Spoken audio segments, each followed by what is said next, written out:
Now, Count on 2, live and local in the Lowcountry. This is News 2 at 6. We are getting straight to our team coverage on the latest details on the mystery surrounding the well-known South Carolina family, the Murdaughs. Alex Murdaugh leaving the Hampton County Detention Center less than an hour ago after being granted a $20,000 bond. In just a moment, News 2's Riley Benson will tell us more about the man accused of assisting Alex Murdaugh in a botched assisted suicide attempt. But first, we want to head out to News 2's Brendan Clark. He has been at the Hampton County Jail all day long watching the events unfold with Alex Murdaugh. And Brendan, as we mentioned, Murdaugh was just handed down his bond. Break down what happened today. Yeah, Sophia, good evening. It happened just after 4 o'clock. Quite a day here in Hampton, South Carolina. The courthouse is behind me. The detention center where those bond hearings took place, about a mile down the road. All the investigation, all the attention on really one person. We are talking about Alex Murdaugh. You watched the bond hearing live right here on News 2 just after 4 o'clock. This is in connection to charges that Murdaugh allegedly set up a suicide attempt to commit insurance fraud.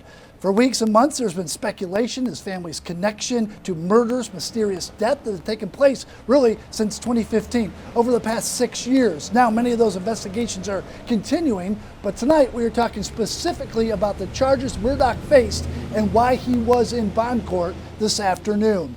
The bond hearing, you watched it live right here on News 2 just after 4 o'clock. It ended with the bond being set at $20,000 for Murdaugh. He turned himself in just after 11 o'clock this afternoon. The charges: filing a false police report, conspiracy, and insurance fraud. This after he's accused of getting another man, Curtis Smith, to shoot him in the head. This was a suicide, an assisted suicide attempt. Their plan was to get $10 million from life insurance and leave it to Murdaugh's only living son, Buster Murdaugh. His other son, as well as his wife, died in that still unsolved murder from just a couple of months ago, earlier this year. And after the hearing today, we heard from one of Murdaugh's attorneys, Dick Harpootlian out of Columbia, and he was asked if there was any tension or problems between Alex and Margaret Murdaugh before she was found dead.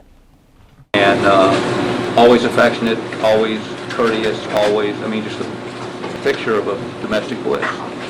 So no problems whatsoever. And if you talk to her friends, you look at the phone records, they talk to each other 5 or 6 times a day. Of course, this was only one bond court hearing that we are interested in today. The other was the other person involved in that botched assisted suicide attempt with Alex Murdaugh. We are talking about Curtis Smith, who was brought into the detention center yesterday but faced a judge again today. For more on that, we want to continue our coverage. We want to head over to the detention center, and that's where we find News 2's Riley Benson. Riley?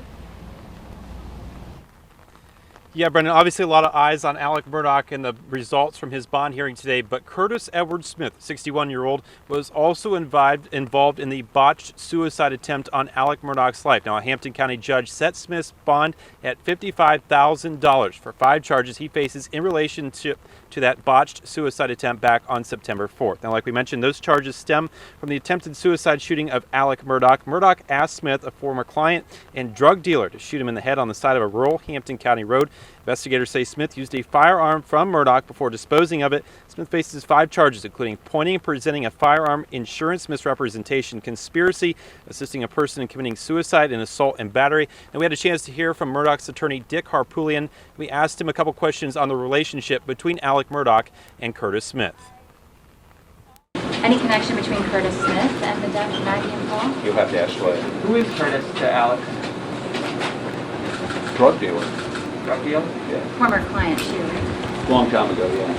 Is that how they met? Yes. How long was he his drug dealer? Decade or more.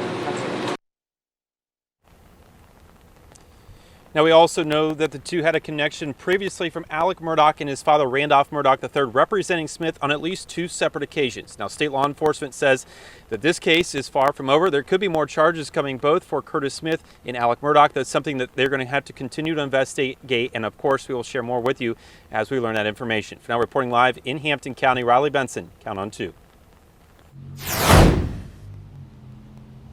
Yeah, far from over. Thank you, Riley Benson over there at the detention center. We were back at the Hampton County Courthouse with News 2's Raymond Owens, and we were talking about the attention that this case is receiving. National attention. You go around Hampton this afternoon, there's just as many media cars as there are regular cars driving down the road, Raymond. It is. This is a very rural county, a rural town here in Hampton, and it's something they're just not used to here. I had a chance to talk to a number of residents here to get their perspective on how this makes them feel. It's quiet, really quiet. I like that part of it. Eduardo Gonzalez moved south from Connecticut, but he's lived in the Hampton area for some time now. He said he's not surprised there's been so much media interest by so many national and local outlets. Well, I guess it's expected, you know, a small town. Down the street at Al's barber shop, Walter DeLoach was getting a trim today. I am from Hampton County. Scotia is my home, about 20 miles from here. Yeah, but I went away and I came back home in 1986. Walter tells me this amount of press attention is something the community's just not used to. Well, it means a lot. It's just a tragic situation, you know, for any family that's going through. And my heart just go out to families and what they're going through and hope that things can get resolved. Where I work over here at the Kansas thrift store. Larry Hope said this is something else. Oh, it's wild. You know, something like this out, you know, everybody is talking about it like it's a movie type thing, you know. Bad things going on in the low country. He tells me this is a big spotlight, but it could happen anywhere. Things are happening everywhere. It don't matter where you at. Things are just kind of upside down. Everything is coming out. You know, if it's out there, if a lie is out there, it's coming. It's going to materialize into the truth. And the truth going to always come, you know. So you can't hide nothing anymore. Too much media, you know. You can't. That was News 2's Raymond Owens reporting. So you saw today what happened with Alec Murdaugh. So I guess the question is, what's next? Certainly going to be a lot of time spent in the courtroom for Murdaugh as well as Curtis Smith. We're going to continue coverage now with News 2's Forrest Tucker, who spoke with a legal expert to see what possibly is ahead for Alec Murdaugh. Forrest? Brendan, good evening. Continuing our deep dive into the arrest of Alec Murdaugh. Does this arrest today impact other open investigations about his family that he could possibly be involved in? According to an expert I talked to, the short answer is no. As of right now, the judge today will just be looking at this case today only. The arrest for insurance fraud and other crimes has no impact on the other investigations. Those do include an investigation into the misappropriation of funds at his former law firm, the investigation into the death of his former housekeeper in 2018, and lastly, the investigation into the murders of his wife and son. However, an expert I talked to says that this arrest could eventually impact other cases if Murdaugh is out on bond and arrested once more. How this could impact the other cases is if he is arrested for something while he's on bond, then he would be presumably in violation of his bond, because the standard conditions of any bond are to not leave the state and to not get arrested for anything else. Now, I also asked questions about when a trial could begin in the current charges Murdaugh is facing. The short answer, a very long time. Reporting live in studio, I'm Forrest Tucker. Count on 2. Forrest, thank you. So many different angles, so many different stories to this investigation. If you want to take a look at them, it's simple. We have a special page on our website dedicated to this. Go to counton2.com/Murdaugh. I'm in Hampton County with team coverage. We got much more coming up tonight at 10 and 11, and also later in the show. But for now, we want to toss it over to David Dixon, who has a look at the weather forecast. And David, I can tell you, it's raining in Hampton, and it has been.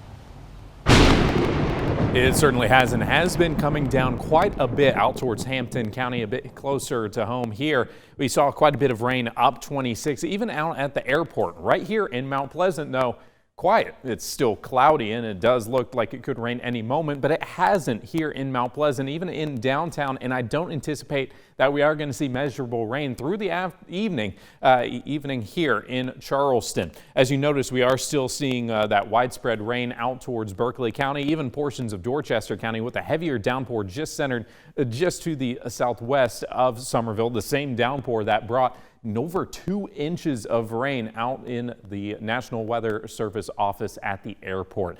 Here at WCBD, our weather station, recording 0. We do have a chance to see measurable rain, potentially quite a bit of it, both tomorrow and all through the weekend, as that unsettled weather pattern, at times wet weather pattern, is going to continue as tropical moisture is going to stick around, leaving us cloudy, muggy, and with that healthy chance of thunderstorms. We'll take a closer look at that as well as the tropics over the next half hour. David, thank you. And now to the latest coronavirus numbers. The Department of Health and Environmental Control reported 2,865 new cases and 41 additional deaths today. There were more than 33,000 tests conducted in the state yesterday, making the percent positive 11.4%.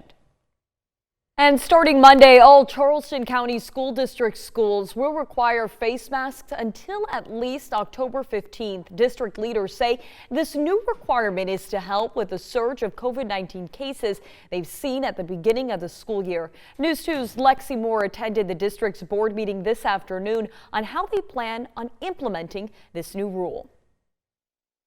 As the state's current budget proviso prohibits mask mandates in schools, CCSD leaders say they're using other budget funds to implement this new requirement. From September 20th until October 15th, all students, staff, and visitors at CCSD schools are required to wear masks under this policy. Board Chairman Reverend Dr. Eric Mack says the district is enforcing this policy without using money that is granted to them through the state. That's how they're getting around a state budget proviso signed by the governor that ban mask mandates in schools. CCSD will allow parents who request their child be exempt from the policy to get virtual instruction until the mask requirement is in place. We have stated numerous times that the board's collective opinion is that wearing face masks in school is one essential health and safety measure that we can put in place. Part of our responsibility is to do all we can to help prevent severe illness or death from COVID. Reverend Mack says those who refuse to wear face masks in schools will not be allowed in classrooms with students and staff wearing their face mask unless there are religious or medical exceptions. Reporting on Johns Island, I'm Lexi Moore, Count on 2. We're just about to your Friday. If you're heading out on the water tomorrow, maybe fishing, just be aware there is that chance of rain yet. Again, mainly in the afternoon and evening. We'll take a look at that coming up in just a few minutes. Otherwise, a north breeze becoming a little bit more easterly by the afternoon, generally light, with your low tide in the morning just a few minutes before noon. High tide in the afternoon, evening really, just around 6:20.